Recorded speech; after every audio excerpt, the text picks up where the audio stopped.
이 시간 우리에게 주시는 하나님의 말씀은 고린도후서 3장 12절에서 18절까지의 말씀입니다.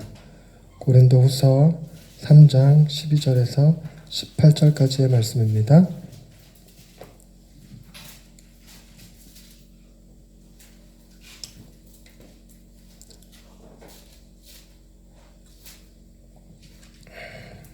고린도후서 3장 12절에서 18절까지 말씀 한 절씩 교독하십시다. 우리가 이 같은 소망이 있으므로 담대히 말하노니 우리는 모세가 이스라엘 자손들에게 장차 없어질 것에 얼굴을 중보하지 못하게 하려고 원해서 얼굴에 상관받지 않으면 그러나 그들의 마음이 완고하여 오늘까지도 구약을 읽을 때에 그 수건이 벗겨지지 아니하고 있으니 그 수건은 그리스도 안에서 없어질 것이니라. 그러나 언제든지 주께로 돌아가면 그 수건이 벗겨지리라. 우리가 다 수건을 벗은 얼굴로 거울을 보는 것 같이 주의 영광을 보매 그와 같은 형상으로 변화하여 영광에서 영광에 이르니 곧 주의 영으로 말미암음이니라. 아멘. 이 말씀 통해 우리에게 은혜 베푸시기 원합니다. 아멘. 여러분, 오늘 읽은 본문 말씀에서 가장 자주 반복되는 단어가 뭐인 것 같습니까? 수건, 그리고 또 영광 자주 나오죠. 그렇죠. 또 뭐 나오죠? 그렇죠. 영도 나오는데 얼굴 안 보이세요? 얼굴이 계속 반복적으로 나오지 않습니까? 이 얼굴에 관한 이야기를 오늘 좀 하려고 합니다. 이야기의 토대가 되는 건 모세에 관한 이야기인데요. 모세에게 어떤 경험이 있었냐면 이스라엘 백성들을 이끌고 이집트에서 나왔을 때 광야에서 시내산이라는 곳에서 하나님의 말씀, 율법을 십계명을 받아갖고 내려왔는데, 근데 놀라운 일이 벌어졌어요. 보통 사람이 하나님을 경험할 수는 없거든요. 그러니까 이스라엘 신앙 가운데는 뭐가 있냐면 하나님을 경험하면 사람은 죽는다라고 생각을 했습니다. 죽는 이유가 뭐냐면 하나님의 거룩하심 앞에 인간의 죄됨이 너무 커서 하나님의 거룩하심 앞에 우리가 타서 죽어버릴 것 같은 느낌을 가졌어요. 그러니까 제 생각에는 굉장히 영광스러운 것을 보게 되면 우리가 숨이 턱 멎어서 죽을 수도 있다는 생각을 합니다. 그러니까 굉장히 아름다운 걸 보게 되면 숨이 멎을 것 같아, 이런 느낌 같죠. 그러니까 살면서 저도 이제 자연 경관 속에서 숨이 멎을 것 같아, 이런 느낌을 받기는 하는데 한 번쯤은 그런 경험도 해보고 싶어요. 이상형의 여인을 보면서 숨이 턱 멎을 것 같아, 이런 느낌도 사실 받아보고 싶기는 한데 아직은 잘. 우리 아들, 딸이 태어났을 때 살짝 그런 느낌이 들긴 했어요. 그러니까 예쁘다가 아니라 나 닮았다는 사실에 숨이 턱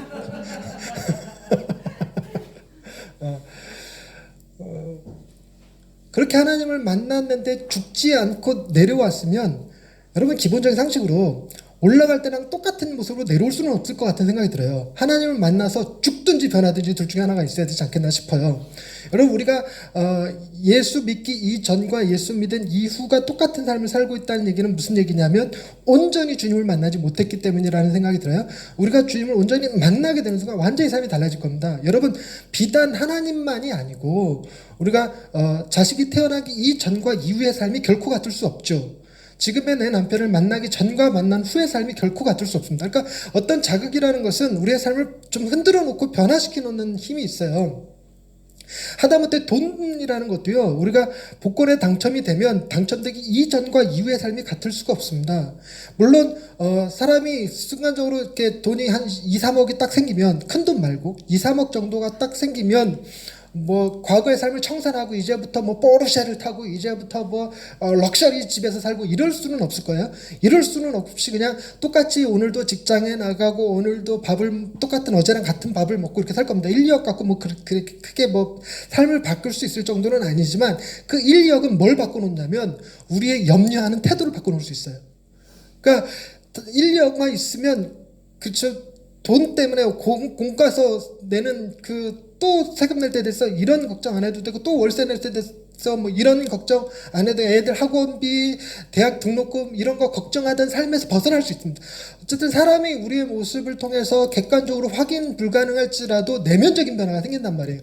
그런데 이 세상에서 존재하는 것 중에 가장 아름답고 가장 멋지다고 생각되어지는, 가장 위대하다고 생각되어지는 하나님을 만나고 그가 여전히 똑같은 모습을 가질 수는 없었는데, 여러분 하다못해 우리가 1, 2억이 생기고 난 다음에도요, 뭔가 좋은 일 있는 것 같아?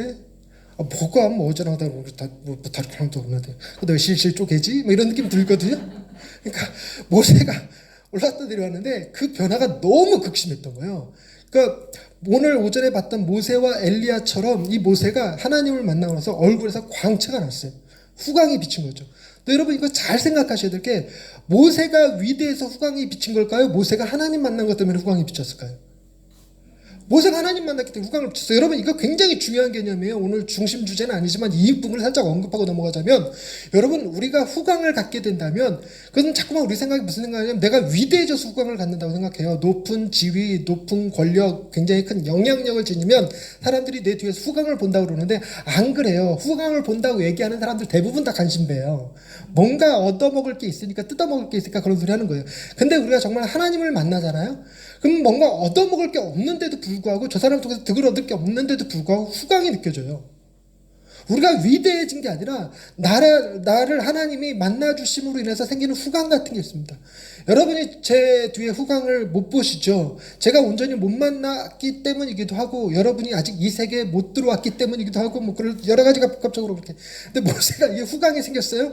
그런데 그 후광이요, 우리가 볼 때는 너무너무 보고 싶어요. 어떤 모습일까? 만약에 제가 여러분 하나님 만나고 기도하면서 하나님 만나고 와서 이렇게 후광이 비치면 여러분들 그거 보고 싶을 거예요. 어떤 느낌인지를 보고 싶을 텐데, 우리가 보고 싶어하는, 볼 수도 있고 보고 싶다고 하는 얘기는 우리 마음속에, 믿음 속에 뭐가 있기 때문이냐면, 하나님을 만나서 죽지 않는다라는 믿음이 있기 때문에 그래요. 죽음은 누가 경험하셨으니까? 예수님께서 경험하셨으니까 우리가 죽는 일은 없을 거라고 하는 담대함이 있어요. 그리스도께서 우리에게 해주신 참 여러 가지 좋은 유익들 중에 한 가지예요. 하나님을 만날 때 두려움 없이 만날 수 있게 해준다는 것. 그렇기 때문에 내 후광을 보고 싶다라는 느낌, 뭐 그 감각을 보고 싶다는 느낌을 갖지만, 이스라엘 옛날 유대인들은요, 하나님을 보면 죽는다고 생각했을까? 그 흔적만 봐도 죽을 것 같은 느낌이 있었기 때문에 두려움이 있었어요. 그러니까 후광이, 인간의 모습, 인간인데 후광이 비친다? 두려워했어요. 그러니까 모세는 전하고자 하는 내용이 그 하나님이 주신 메시지에 있었어요. 십계명이라고 하는, 율법이라고 하는 메시지가 있었는데, 메시지를 전하려고 하는데 후광 때문에 사람들이 다 도망가면 어떻게 전하냐고, 그거를. 그러니까 그거를 감추려고 일부러 수건으로 얼굴을 가렸어요. 그래서 그 거린 상태에서 메시지를 전하는 사건이 구약에 있습니다. 근데 지금 바울이 그때 그 사건을 지금 이렇게 끌어와서 하나의 논증을 삼고 있는 건데, 바울의 논증은 이런 겁니다. 바울이 모세가 이 수건을 쓰는 것 때문에 어떤 일이 또 부정적인 영향이 생겼냐면, 여러분 수건을 안 썼으면 하나님의 메시지를 온전히 전달하지 못했겠지만, 더 큰 문제는 수건을 써버리는 바람에 하나님의 말씀이 전달되기는 했으나 진위 본질이 약간 훼손돼 버렸어요. 무슨 얘기냐면, 하나님께서 모세를 통해서 당신의 메시지를 이스라엘 백성들한테 줄 때 전달하는 화자, 그 사람에게도 굉장히 어떤 시각적 효과를 부여하셨을 텐데 그 효과를 가려버렸다는 얘기예요. 여러분, 제가 주일날 이 복장으로 서서 설교하는 것과 청소년 주일에 그 청바지 입고 설교하는 것이, 여러분 그게 뭐 그리 중요합니까? 제가 주일날 청바지를 입던 청소년 주일에 양복을 입건 뭔 상관이겠어요? 그러나 그렇지 않습니다. 단순히 강대상을 놓고 예배를 드리냐 치우고 예배 드리냐에 따라서 전달하는 메시지의 진위 본질이 살짝 변해요.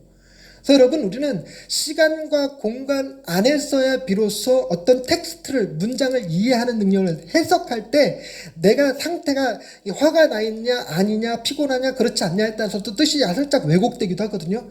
그래서 여러분, 우리가 반드시 교회에서 설교해야 돼? 우리가 반드시 교회에서 예배 드려야 돼? 꼭 그런 건 아니에요. 그러나 절에 가서 예배 드려도 돼요. 그러나 절에 가서 드리는 예배와 교회 안에서 특별히 구별됐다고 여겨지는 공간 속에서 예배 드리는 건 느낌이 달라요. 심지어 뜻도 약간 왜곡될 수 있어요. 그러다 보니까 모세가 수건으로 가리는 바람에 왜곡된 그것이 생겨서 이스라엘 백성들이 하나님의 말씀 속에 담긴 숨은 뜻 혹은 참 뜻 혹은 본질을 놓쳤다라는 얘기를 하는 거예요. 그러면서 그걸 뭐라고 표현하냐면 지금도 역시 모세의 글을 읽을 때 여전히 모세의 수건이 그걸 가렸다라는 표현을 씁니다. 그래서 뭔가 우리가 봐야 될 것이 있는데 보지 못했다라는 거예요. 봐야 될 건 뭔데? 영광. 모세 자신이 드러내는 영광 말고 하나님이 모세에게 부여해 주신 영광. 여러분 이거는 굉장히 큰 차이를 가지고 큰 의미를 가져옵니다. 여러분 모세가 하나님의 은혜로 말미암아 광채가 안았을 때 그 모습은 흠모할 만합니다. 탐낼 만합니다. 그렇게 되고 싶고자 하는 욕구를 불러일으킵니다. 결국은 무슨 얘기냐면 그 모세가 전해주는 메시지를 충실히 따르면 혹은 그 안에 담긴 참된 의미를 알면 우리도 뭐같이 될 수 있다? 모세처럼 될 수 있다. 모세가 광채가 난 건 하나님의 말씀 때문이었으니까 우리 역시 하나님의 말씀을 제대로 받아들이면 모세와 같이 될 수 있다라는 욕구를 가질 수 있다는 말이에요.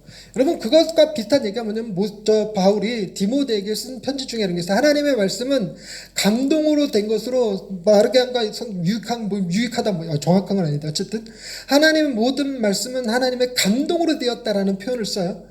감동으로 되었다는 얘기는 뭐냐면 여러분 말 속에 담긴 의미적 내용과 말씀에 담긴 의도적 내용은 살짝 달라요. 너 방에 들어가서 공부해라고 말하는 것이 문자 그대로 들어가서 방에 들어가서 공부해라는 말일 수도 있지만 의도상으로 귀찮게 하지 말고 들어가라거나 아니면 지금은 공부해 네가 훌륭한 사람이 될 수 있어는 애정의 표현이거나 그건 내용은 좀 달라질 수 있다는 얘기예요. 근데 애들이 변하는 건 애들의 반응하는 건 엄마의 의도에 있지 말에 있는 게 아니에요. 엄마 나 귀찮게 하네 혹은 엄마가 내 미래를 걱정해 주시네 이런 형태인 거죠. 그러니까 말씀 속에 뭐 안식일을 기억하고 거룩히 지키고 살인하지 말고 탐내지 말고 이런 모든 것이 글자로 받아들일 것이 아니라 왜 그런 말씀을 하셨는지 무엇 때문에 그런 말씀을 하셨는지 아는 건 굉장히 중요합니다. 여러분 하나님이 인류를 창조하시고 아담과 하와를 창조하시고 하셨던 첫 번째 명령 생육하고 번성하라라는 얘기를 해요. 생육하고 번성하라. 생육하고 번성하라는 얘기는 섹스를 하라는 얘기예요, 말라는 얘기예요. 하라는 얘기지. 근데 오늘날 이상하게 묘하게 섹스가 부정적인 인식이 심어져서 단상에서 쓰지 못할 용어인 것처럼 돼버렸어요. 하나님은 하고 싶은 대로 즐겨 마음껏 즐겨 이래. 뭐 안에서? 결혼이라고 하는 하나님 맺어주신 관계의 틀 안에서. 안 하고 계시는 분들 회개할지어다. 잠궈버리신 분들 회개할지어다. 그리고 다음에 하신 뭐냐면 이 에덴 동산 안에 있는 모든 것은 임의로 먹되 선악을 알게 하는 에덴 중앙에 있는 나무의 실과만 먹지 말라 그랬어요. 근데 우리나라 번역으로 임의로 먹되라는 표현이 뭐냐면 먹고 또 먹고 또 먹고 또 먹으라는 얘기예요. 오늘날 우리가 듣는 메시지하고 다르죠. 오늘날 우리 듣는 얘기는 그만 처먹어. 적당히 좀 먹어. 네가 하나님이 들어쓰는 존재가 돼야지. 하나님이 거하시는 존재가 되면 내가 쓰겠어. 뭐 이러면. 우리 안은 점점 하나님이 거하실 것 같아.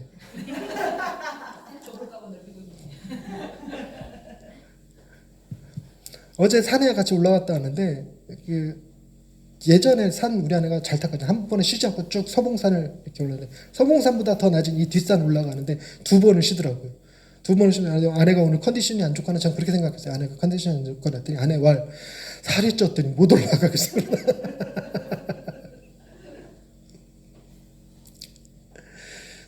뭔 얘기 하려다 글로 샜는지 잊어버렸어 지금. 하나님이 우리에게 임의로 먹으라 먹고 또 먹으라 이런 얘기를 했단 말이에요. 얼마나 복음입니까? 누군가 우리에게 먹어 괜찮아 먹고 싶은 대로 먹어 골라서 아무거나 다 먹어 이러면 너무 좋을 거란 말이에요. 그러고 난 다음에 주님이 그 다음에 하신 메시지가 뭐냐면 그러니까 여섯째 날 사람을 만드시고 일곱째 날 안식하셨어요. 그러니까 이 아담과 하와에게 뭐였냐면 쉬어 푹 쉬어 내 안에서 안식해. 얼마나 복된 하나님이 우리에게 주셨던 세 개의 명령이 뭐냐면 내 아내를 내 남편을 충분히 밤마다 이렇게 혹은 아침에도 좋고 점심에도 좋고 시도 때도 없이 눈만 마주치면 다 해라. 먹고 싶은 대로 먹어라. 충분히 쉬어라. 이게 진짜 낙원 아니에요? 우리 이 셋 다 죄라고 하는 것 때문에 훼손된 것에 들어있지만 하나님이 최초의 메시지를 주셨을 때 그 메시지를 우리 살짝 왜곡시켜버리는 경향이 있어요. 뭐냐면 하나님의 영광을, 하나님의 진위를, 하나님의 감동을 잊어버렸기 때문에 그래요. 그러니 모세의 수건을 걷어낸다는 얘기는 뭘 의미하는 거냐면 하나님이 그 메시지, 율법이라고 하는 것이 자칫 우리를 얽어매는 우리를 부자연스럽게 만드는 어떤 것 같은 느낌이 들어요. 그런데 여러분 진짜로 가만히 우리나라 법을 생각해 봅시다. 우리나라 법이 좋은 거예요, 나쁜 거예요? 좋은 거예요. 그걸 지켜야 하고 안 지키면 안 되는 것이긴 하지만, 그래서 어찌 보면 구속력을 가지고 있다고 얘기하고 이것이 잘못된 거라고 얘기하지만, 법이 없는 상황이 되면 우리가 자유롭지가 않아요. 법이 없는 상황이 되면, 무질서가 되면 여러분 바깥에 나가서 돌아다니는 게 공포가 됩니다. 공포. 그러니까 법이라는 것이, 그 법이 우리를 자유롭게 해줘요. 그 법이라고 하는 테두리 안에서 축구를 하다못해 축구를 하더라도 거기에 따른 룰을 지킬 때 자유로운 거지. 왜 손대면 안 돼? 나는 손으로 잡아서 던지고 싶단 말이야. 근데 핸드볼을 하든가 이렇게 되는 거예요. 그러니까 하나님이 율법이라는 것을 주실 때 우리로 하여금 자유롭게 하시기 위해서 주셨는데, 모세가 수건으로 얼굴을 가려버리는 바람에 그 율법을 지켜서 영광스러움에 이르는 것을 본 게 아니라 율법을 지켜야지만 죽지 않을 수 있다라고 하는 부정적 개념으로 발전해 버렸어요. 그래서 부정적 개념이 자꾸만 정죄해요. 이걸 살지 못해, 저거 살지 못해. 근데 너는 왜 이거 못 지켜? 너는 왜 이거 못 지켜가 정죄하는 수준도 되지만 더불어서 자기 의구도 돼. 나는 말이야. 이것도 지키고 저것도 지키고. 11조다 근처 바깥에 회양의 냄새까지 11조로 드리고 일주일에 2번씩 금식하고, 내가 저 세리와 같지 않냐고, 이런 형태의 자기 의가 돼버려요. 이 역시 하나님의 영광에 이르지 못할 일이란 말이에요. 그러니까 그 수건에 관한 얘기를 하는데, 수건을 벗어야 되는데 바울이 그 수건이 바로 수건을 벗는 일, 수건을 벗겨주는 일이 무엇이냐면 16절 말씀 함께 읽어봅니다. 16절 말씀 시작. 그러나 언제든지 주께로 돌아가면 그 수건이 벗겨지리라. 할렐루야. 그 수건 벗겨지는 일이 주님이라는 겁니다. 잘 생각해 보십시다. 율법은 그 메시지 자체로는 선과 악은 아닙니다. 가치 중립적 존재예요. 가치 중립적 존재인데, 그 가치 중립적 존재를 주신 이는 선한 분입니까? 악한 분입니까? 선한 분이에요. 그러니까 선한 의도로 주신 거예요. 여러분이 여러분 자녀들에게 제한을 주죠. 몇 시까지 들어와, 뭐 숙제하고 밥 먹어, 뭐 숙제하고 나가노라, 뭐 밥 먹고 유튜브 봐, 뭐 이런 형태의 어떤 룰을 제공할 때에는 자녀에게 선한 목적으로 그러는 거지, 골탕 먹이려는 목적이 아니잖아요. 네 때문에 내가 네 아기 때 잠을 못 잤으니까 너도 한번 골탕 먹어봐 이러면서 너 12시 넘기 전까지 잠들면 안 돼? 그때까지 공부해? 이러는 거 아니잖아요. 협박용도 아니고 복수용도 아니란 말이에요. 그와 마찬가지 율법을 주시니까 바로 그런 선한 의도를 가지고 주셨는데, 우리는 뭘 자꾸 못 봤냐면 그 율법 주시는 일을 못 봤어. 모세도 수건으로 가려버렸어. 그런데 그 율법을 주시니 곧 선한 의도를 가지신 분이 우리에게 나타나셨으니 그분이 곧 누구다? 예수 그리스도. 예수 그리스도는 보이지 않는 하나님의 보이는 형상입니다. 그래서 예수 그리스도를 통해서 우리가 하나님을 인식하게 되고 하나님을 알게 되는 거예요. 그분이 하시는 메시지, 그분이 하는 행동들에서 여러분 인간들 중에서 여러분 가장 완벽하게 도덕적으로 선한 존재는 예수 그리스도밖에 없었어요. 인류 역사상에. 무슨 얘기냐면, 화를 내야 될 때 화를 낼 줄 알고, 긍휼히 여겨야 될 때 긍휼히 여길 줄 알며, 누군가는 위로할 줄 알고 누군가에겐 책망할 줄 아는 것을 순서 뒤바뀌지 아니하고 때를 구분하지 못하지 아니하고 가장 적절한 시기에 가장 적절한 모습으로 그렇게 삶을 살아내신 유일하신 분이 곧 예수 그리스도예요. 근데 예수 그리스도가 그분이 책망하실 때에도, 그분이 야단치실 때도 그 속에 담긴 본의는 뭐냐면 사랑이었다는 거잖아요. 사랑. 여러분, 예수님께서 가장 불같이 화를 낼 때가 언제였는지 아십니까? 불같이 화를 냈을 때. 성경에 딱 한 번 표현이 나오는데, 예수님이 불같이, 와 진짜 주님 빡 도셨네 이렇게 느낌이 받는 거. 그게 뭐냐면 성전에 들어가서 장사하는 이들 내어 쫓을 때 심지어 뭐 만들어요? 노끈으로다가 채찍 만들어서 휘둘렀습니다. 여러분, 제가 화를 낼 때랑 손에 뭐 하나 들고 화를 낼 때랑 느낌 다르게 다가오시죠? 근데 손에 뭔가 하나 든 것이 채찍이면 저거 미쳤네. 우리 목사님 미쳤네. 열받았고 미쳤네. 이럴 법도 하나 말이에요. 도대체 주님은 무엇에 열이 받았길래 채찍까지 휘둘렀느냐 하는 거예요. 그게 뭐였냐면 이방인의 뜰에서 장사하는 이들이었는데, 여러분 예수 그리스도께서는 성전의 이방인의 뜰이 이방인들도 나와서 하나님과 교제하기 위한 장소였는데, 도대체 여러분 시장에 가서 예배 드리려고 맘먹어보세요. 그렇게 되나?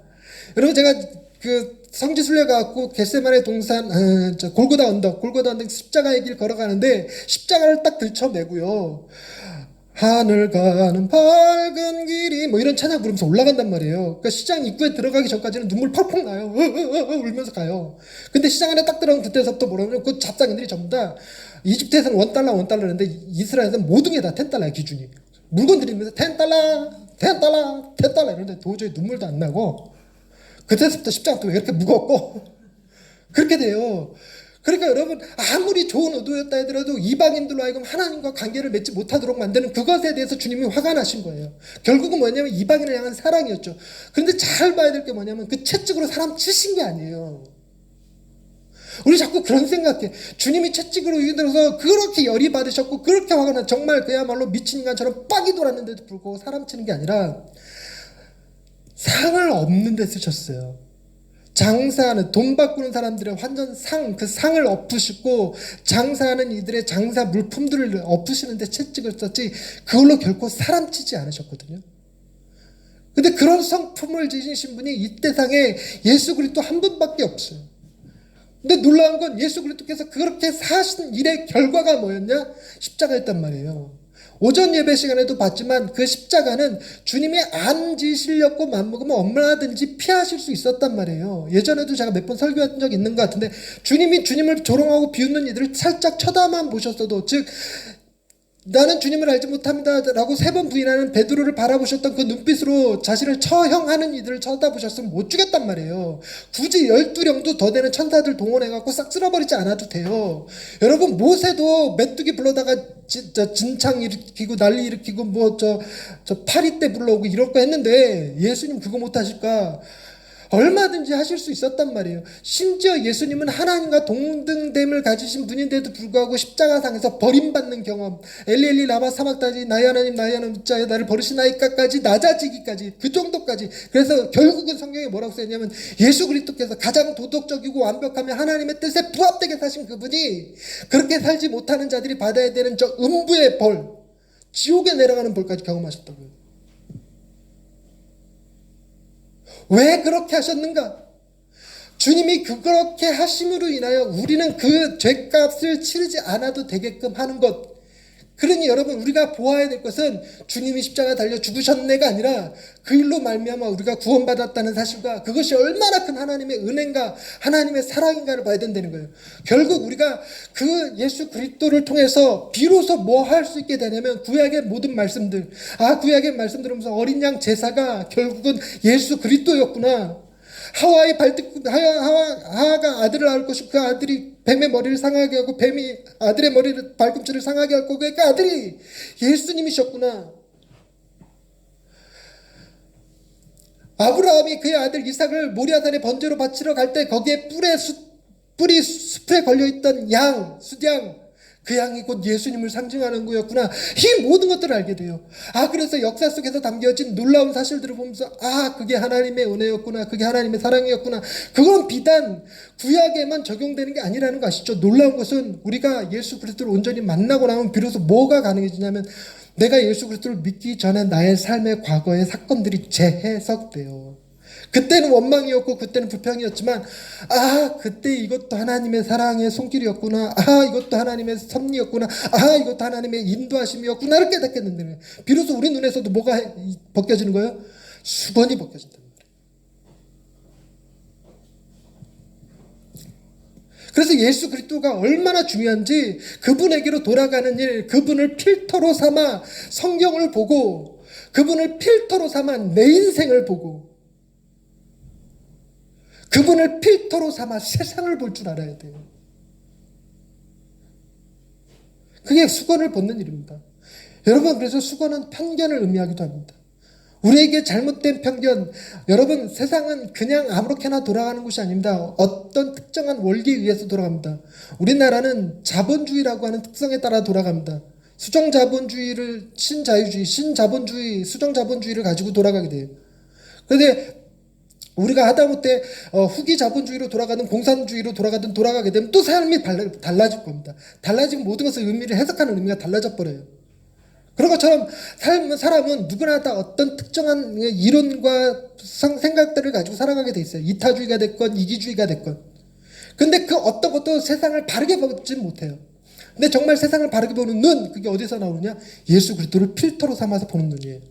예수 그리스도를 필터로 삼지 않으면요, 나를 해코지 하는 사람에겐 나도 갚아줘야 돼요. 눈에는 눈 빡, 이에는 이 빡 해야 돼. 근데 정말 예수 그리스도를 보면 그분이야말로 죄 없으신데 우리를 위해서 죽어주셨으니까 나도 그럴 수 있는 사람이 돼요.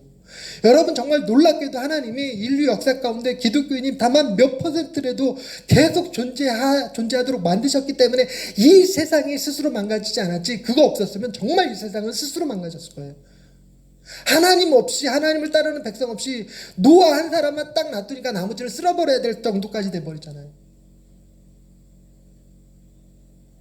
하나님이 당신의 성품의 일부를 일반 은총으로 모든 사람들한테 적당히 나눠줬기 때문에 망작이지, 그거 없었더라면 정말 인류는 스스로 파멸의 길을 걸었을 거예요. 스스로 파멸의 길을. 그러니까 우리가 예수 그리스도를 필터로 삼아, 수건이 벗겨진 상태로 필터로 삼아 세상 보는 눈, 굉장히 중요합니다. 그런데 정말 더 중요한 건 17절 말씀이에요. 수건을 벗겨지는 것은 무엇을 의미하는 것이냐? 17절 말씀 시작. 주는 영이시니 주의 영이 계신 곳에는 자유가 있느니라. 놀라운 건 주님의 시선을 가질 때 자유가 생긴다는 것입니다. 여러분, 좀 웃기는 얘기긴 하지만 무엇인가를 살리기 위해서 먼저 뭐가 선행돼야 돼요? 죽는 게 선행돼야 돼요. 죽어야 살리지. 그러니까 우리나라 경제를 살리기 위해서는 뭐부터 해야 돼? 그래서 역대 대통령들이 뭐부터 한 거예요? 경제 죽이는 것부터 한 거예요. 이제 살릴 일만 남았지만. 근데 여러분, 이게 이런 뭘 의미하는 거냐면, 자유를 논하려면, 누군가가 자유를 가지려면 뭐 할 상태가 돼요? 억압된 상태가 되어야만 해요. 자유를 잃어버린 상태. 근데 문제는 주의 영이 계신 곳에 자유가 있다라는 말을 우리가 이해하려면 주의 영이 계시지 않은 곳에서 우리가 억압된 상태라는 사실을 이해하지 못하면 자유를 못 누려요. 여러분, 이 세상에는 옳고 그름에 대한 기준이 있습니다. 2차 세계대전 일어나기 전에 히틀러라는 인간이 1차 세계대전을 실패하고 난 다음에 무슨 문제가 생기면 독일의 그 전쟁 배상금이 어마어마하게 높아졌어요. 그러니까 전쟁 배상금을 갚느라 독일 경제가 정말 그지였어. 그지. 완벽한 그지. 그때 히틀러가 뭐라고 했냐면, 우리 전쟁 배상금 안 물겠습니다. 안 무는 방법이 뭐냐면 다시 한번 전쟁을 일으켜서 이기면 돼. 그래갖고 히틀러가 다시 한번 전쟁을 일으켜서 이기려고 독일 사람들을 선동해서 파시즘이라고 하는, 나치즘이라고 하는 자기의 개념을 만들어낸 거예요. 근데 문제는 전쟁을 치려면 뭐가 있어야 돼? 돈이 있어야 돼. 그럼 돈을 어디서 구할 건데? 그 돈을 구하는 방식이 뭐였냐면 유대인들을 잡아 죽이는 거였어요. 유대인들이 당대에 돈이 굉장히 많았어요. 유대인들은요, 하나님부터 무슨 재주를 그렇게 받았는지, 이게 부동산, 금융업 이런 거 해갖고요, 유대인들은 옛날이나 지금이나 거의 다 갑부들이에요, 갑부들. 여러분, 음모론 같은 데 보면요, 미국의 그 정치인들은 다 누구의 돈을 받아 쓰고 있다고 얘기하냐면 유대인들의 돈을 받아 쓰고 있다고 말할 정도니까, 실제로 미국 대통령이 세계를 움직이는 것이 아니라 이 유대인들이 세계를 움직인다고 표현을 하는 거예요. 왜 그 유엔 사무국에서, 유엔 국가에서 이스라엘이 그 팔레스타인을 점령해서 국가를 세우는데 동의하게 만들었을까? 다 돈맥에서 거기 다 집어넣어놨거든. 그러니까 그 정도라고 생각하는, 음모론에서 하는 얘기예요. 음모론에서 확인되지 않은 얘기입니다. 그러니까 그렇게 얘기할 만큼 유대인들이 돈을 많았으니까 유대인들을 잡아 죽이고 그 재산을 환수하면 돼요. 그러니까 유대인을 어떻게 해서 잡아 죽일까? 여러분, 히틀러가 생각하는 방법이 뭐냐면, 유대인은 예수 죽인 놈이에요. 독일 예수 믿는 나라였어요. 루터가 어디 사람이게? 독일 사람이요. 그러니까 그 사람들이 너무 좋았거든. 전쟁 배상금 이제 물지 않아도 되고, 이제는 뭐 정당성도 있죠. 이 땅이 깨끗해져야 되는데, 이 땅에 그 예수 죽인 유대인들이 사는 바람에 이 땅이 더러워졌다고, 이 땅을 회복하는 방법은 이 땅의 유대인들을 잡아 죽이는 일이라고 해서 잡아 죽이고 그 재산을 환수하고 그걸로 전쟁을 일으켰단 말이에요. 그런데 그 전쟁을 일으켰기 때문에 인류가 어마어마한 피해를 봤거든요. 우리나라도 피해를 봤어요. 그 독일이랑 연합군이 누구였어요? 일본, 이 새끼들. 일본 그 사람들, 그죠? 그래서 여러분, 우리나라 광복절이 언제입니까? 몇 년도? 1945년도 8월 15일이 2차 세계대전 종전일이에요. 일본이 독일보다 늦게 항복하는 바람에. 그러니까, 그런데 그때 세계대전이 일어나기 전에 유럽을 휩쓸었던 게 뭐냐면 과학혁명이었어요. 르네상스 운동이었고요. 그게 다 뭐냐면요, 중세시대는 모든 기준에 하나님이 있었어요. 신이. 그래서 신을 중심으로 다 두고 계산하고, 신을 중심으로 삶의 의미도 찾고 목적도 찾고 당위성도 찾고 그랬단 말이에요. 그래서 정치를 가진, 권력을 가진 자들이 늘 언제나 뭐에 기대냐면 신에게 기대했어요. 나는 신의 대리인이야 소리 함부로 해댔고, 아니면 하다못해 교황이 됐건 추기경이 됐건 그런 사람들, 신과 가까이 있다고 여겨지는 사람들을 자기 주변에 뒀단 말이에요. 그래서 그 사람들로 알고, 그래서 황제 즉위식에는 누가 가서 왕관을 씌웠냐면 교황이 씌웠어요. 그러면서 뭐라고 그러냐, 이는 하나님의 대리자다, 이렇게 얘기해 줬단 말이에요. 그래서 신 중심이었는데, 종교개혁이 일어나기 전, 그 과학혁명이 일어나고 막 르네상스 운동이 일어나고, 그때는 뭐에 대한 반발이었냐면 신 중심 세계의 반발이었어요. 그래서 신 없다, 모든 자연은 하나님이 돌리는 게 아니라 어떤 특정한 법칙에 의해서 돌아가고 있다. 뉴턴의 자연과학 법칙이 이 세상을 모두 다 설명할 수 있게 됐어요. 그러다가 자연스럽게 신이 없는 세상이 됐어요. 신이 없는 세상. 그래서 신 얘기를 꺼내는 것이 왠지 계몽이 덜 된 사람들 같이 돼버렸어요. 이성이 없는 사람들 같이 돼버렸어요. 그런 세상에서 전쟁이 떡 하고 2차 세계대전이 벌어졌는데, 2차 세계대전이 벌어지면서 사람들이 너나 할 것 없이 독일 히틀러를 어떤 새끼라고 부른다? 독일을, 히틀러를 뭐라고 부르냐면 나쁜 새끼라고 그래. 나쁜 새끼. 우리나라 말로는 가이 새끼 그러지. 가이 새끼, 이런 가이 새끼. 근데 나쁘다라는 말은 도대체 어디서 왔을까? 여기에 고민에 빠진 거예요, 철학자들이. 나쁘다라고 하는 건 반드시 뭐가 있기 때문에 나쁘다라고 하는 거예요? 좋은 게 있기 때문에. 좋은 게 있기 때문에 나쁘다라고 말하지, 좋은 게 만약 없으면 어떻게 나쁘다라고 말해? 다르다라고 얘기를 하지. 그런데 누가 봐도 히틀러가 한 짓은 나쁜 짓이야. 절대 해서는 안 되는 일이었어. 그래서 그걸 나쁘다라고 말하려니 좋은 게 있어야 되는 거고, 좋고 나쁘면 도대체 누가 결정하는 일. 그래서 다시 신을 찾기 시작했어요. 그 과정에서 신에게로 되돌아온 사람이 대표적으로 우리가 잘 아는 C.S. 루이스 같은 사람, 철저히 무신론자였다가 그 2차 세계대전의 영향으로 다시 신앙으로 되돌린 사람.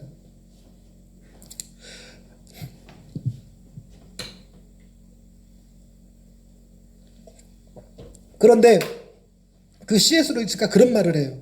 여러분, 우리가 도덕적으로 옳고 그르다라고 하는 어떤 기준을 갖게 된다면 그 옳고 그르다를 결정해 줄 수 있는 신이 존재해야 되는데, 그 신은 물질적인 존재이면 안 되고 관념적, 정신적 존재여야 된다는 거예요. 정신적 존재이기 때문에 우리가 사람을 함부로 죽이면 안 되고, 어려운 사람이 있으면 도와줘야 되고, 이런 것들. 그래서 그런 것들을 반드시 해야 된다라고 도덕, 자연법, 도덕을 준 그 신은 어떨 거라고 스스로 사람들이 생각하냐면 냉혹할 거라고 여기는 거예요. 우리가 도덕법에서 그렇게 느끼고, 이거 안 지키면 안 된다고 생각하거든요. 안 지키면 안 된다고. 그래서 타협하지 않는 존재가 되어야지만 자연법이 가능해지는 거예요. 타협하지 않는 존재, 신이란 바로 그래야 된다는 거예요. 그런데 여러분, 문제는 여러분들 생각에도 도덕법은 좋은 거죠. 그것은 국가마다 각기 다른 문화를 얘기하는 게 아닙니다. 2 더하기 2가 4인 것이 모든 국가에서 동일한 거죠. 표현법은 다르지라도 똑같아, 개념은. 그것처럼 사람이, 그러니까 천부인권이라고 말하는 사람이 총에 맞아서 쓰레기 더미에 버려지지 않을 권리는 세상 어느 나라나 똑같아요. 어떻게 표현되느냐에 따라 다를 뿐이지. 근데 그런 일을 하는 사람들을 하나님께서 벌하실 거라는, 그러니까 관념법을 만들어낸 그 존재가 벌할 것이라는 생각을 사람들이 갖는 게 당연한 거예요. 갖는 게. 그리고 그 신은 냉정할 수밖에 없었어요. 문제는 그 신은 냉정한데 우리는 도덕법을 못 지킨다는 거지. 만약에 그 냉정한 신이 존재하지 않는다면 세상은 아수라장이 될 거예요. 이렇게 살아도 되고 저렇게 살아도 된다고 생각하면 자기 마음대로 살아버리면 되니까. 근데 그 냉정한 신이 있기 때문에 이거는 우리가 지켜야지만 좋은 거라고 여긴단 말이에요. 지켜야지만 좋은 거. 나는 가끔 신호 위반할지라도 사람들은 신호 위반하지 말아야 돼 라는 생각을 갖는 거예요. 근데 문제는 모든 차에 기록 장치가 들어가 있어서 신호 위반을 몇 번 했는지 과속을 몇 번 했는지 기록이 다 남았는데 남는 정도가 아니라 원격으로다가 저 경찰청에 전송이 돼. 그런 세상이 좋은 세상일까? 되게 피곤하단 말이에요. 되게 피곤해. 그러니까 신의 존재라는 것이 없으면 안 돼. 신의 존재가 없으면 세상 그지 같아 되는데 문제는 신이 계심으로 나도 그지가 돼버렸다는 거예요. 이거는 있어도 문제 없어도 문제. 이게 C.S. 루이스가 고민하는 문제였어요. 이게. 그러니 여러분 그거를 해결할 수 있는 방법이 뭐냐면 내가 최선을 다해서 있는 힘을 다해서 도덕법을 준수하는 것밖에 없어요. 가능한 얘기예요? 하다못해 여러분 거짓말하지 않는 것이 옳다라는 것을 아시죠? 근데 여러분 거짓말 하셨습니까? 안 하셨습니까? 제가 저희 노예에서 저희 시찰에서 제주도로 여행을 가는데 제가 시찰 임원이에요. 그러니까 부석입니다. 그러니까 올해 부석이 내년석이 내후년에 시찰장을 하게 돼요. 할렐루야 영광이죠. 좀 부담스럽습니다. 저는 부담스러운데 제주도를 가는데 3월 16일까지 이게 인원 파악이 돼야 아무래도 계약할 때 유리한 곳을 차지하게 되죠. 비행기표라든가 이런 거 할 때. 그래서 독려합니다. 이제 공문 보내면서 3월 16일까지 전부 다 가실 분들은 신청해 주십시오. 독려를 해요. 그런데 사람들이요. 아무리 독려를 해도 인간들이 안 움직이는 인간들이 있어. 그러나 3월 16일 지난 다음에 신청했고 있단 말이에요. 그러니까 차일피일 미루다가 그때 돼도 잊어버리거나 뭐 이렇게 되는 경우들이 있단 말이죠. 제주도 갈 때 여권 필요 없는데 여권 받는다고 시간 다 보내는 사람들 뭐 이런 사람들이 피곤해. 그러니까 그런 일에 대비해서 시찰장님이 내놓은 아이디어가 뭐냐면 3월 16일 이후에는 5만 원의 추가 경비가 들어갑니다. 이걸 넣쳐낸 거예요. 이 문구를. 이거 거짓입니까? 아닙니까? 진짜로 받으면 거짓이 아니지. 진짜로 받으면 거짓이 아니에요.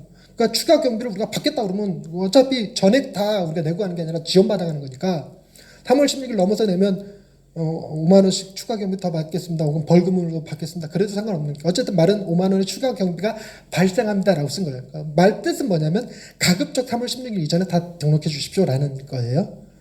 근데 의도가 어쨌든 이 문구 자체는 거짓이에요. 우리가 받을 생각이 있는 게 아니거든. 그리고 받는 것을 옳다고 여기는 것도 아니고 주로 어떤 일이 일어날 거라고 생각하기가 쉽냐면 3월 16일이 지났어. 근데 몇몇 사람들이 신청을 안 했어. 근데 그 중에서 보니까 이분이 미자리 교회인데 10만 원도 없는 거야. 10만 원이고 회비가. 저희 교회 10만 원 내야 돼요. 그러니까 그 10만 원도 없어 보여. 그러면 당신 늦었으니까 15만 원 내세요 그럴까? 아니면 10만 원을 보조해 줄까? 그렇게 될 가능성이 커요. 저 작년에 우리 시찰에서 외국 나갔거든요. 베트남. 근데 저 신청 안 해서 끝까지 독일 갔다 오고 베트남 갔다 오고 이러느라고 눈치가 보여서 또 나갔다 오겠다고 소리를 못 하겠더라고 외국을. 안 갔다고 표현하면 네, 확실하게 직계를 해야 되지 어쨌든 간다는 건 의사 표현을 확실하게 해주는 그날까지. 응. 그렇게 하면 되잖아요. 응. 그러니까 안 간다라고 말은 하지만 안 간다는 말의 의미가 진짜로 안 간다는 건지 돈 때문에 어려워하는 건지. 그러니까 저는 돈 때문에 어려워한다고 생각한 거예요. 이거 시찰장님이 작년에. 그래서 회비가 200만 원인가 그랬어요. 없어 나 그 돈. 근데 대주겠대 200만 원을. 작년에 그랬어요. 돈 때문에 못 가는 줄 알고. 그러니까 그런 일이 벌어지지 돈을 더 내라고 안 한단 말이에요. 그러니까 그런데도 불구하고 우리는 다양한 이유로 돼서 거짓말하면 안 된다라고 하는 것에도 불구하고 거짓말을 하게 돼요. 선의가 됐든 악의가 됐든. 어떤 사람이 전화해갖고 아내가 여행을 가갖고 남편한테 여보 고양이 잘 있어 그랬는데 남편이 그런 거 죽었어. 그랬더니 아내가 짜증 확 내는 거예요.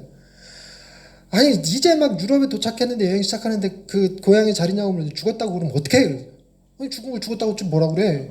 그랬더니 아니 그냥 그래도 여행 끝날 때쯤 알게 좀 지금은 지붕 위에 올라가 있어. 그러다 또 나중에 전화하면 애가 뭘 잘못 먹었나 좀 아픈 것 같아. 그래도 조금 이따 전화하면 애가 병원에 가 있어. 이런 식으로도 좀 해줬으면 내가 좀 덜 속상하지 않겠냐고. 그랬더니 남편이 그래 미안해. 내가 앞으로 그렇게 할게. 그랬더니 아내 그러면 우리 어머니는 어떻게 지내셔? 그랬더니 남편이 가만히 생각하더니 지붕 위에 계셔.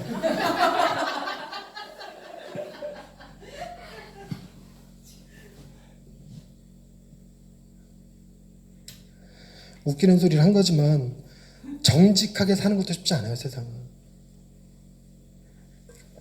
이 사실을 정말 뼈저리게 느낀다면 내가 자녀를 사랑해야 되는 거 알아. 그러나 가끔 내 성질이 욱해서 애한테 못할 소리 하고 내가 이웃에게 어떻게 대해야 되는지 아는데도 불구하고 자꾸만 내 감정이 딴 데로 흘러가고 주님이 내게 어떻게 하셨는지를 잘 아는데도 불구하고 그 흉내를 반도 못 내고 살아가는. 그러니까 우리는 뭐라고 느끼냐면 주님 없는 세상이 결코 우리를